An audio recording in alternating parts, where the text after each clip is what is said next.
High బాబు చిన్న రమ్మలకాయలండి, super అంటే super taste ఉంటాయి. అన్నయ్య వాళ్ళ ఇంటికాడ తీసుకొచ్చాను కదా, చాలా అంటే చాలా మంచిగా పేరు రాశానండి. ఏం చేస్తా అనుకుంటున్నారండి? షో కోసం కాదండి, పచ్చడి నూరుదామని ఇలా చేశాను.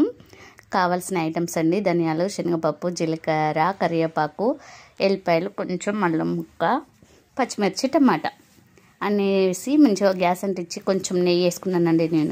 నాకు నెయ్యి ఇష్టం పచ్చళ్ళకి. ఏదైనా నెయ్యి వేసి పచ్చిమిరపకాయలు, జీలకర్ర, పప్పు దినుసులు అన్నీ వేసేసి మంచిగా వేసి పక్కన పెట్టుకోవాలి. తర్వాత టమాటా వేసి టమాటాలని ఉప్పు వేసుకోవాలండి. ఉప్పు వేసేసి మంచిగా దంచుకోవాలి. నేనైతే చిన్న రోడ్లో దంచుకున్నాను, కొంచెమే కదా అండి.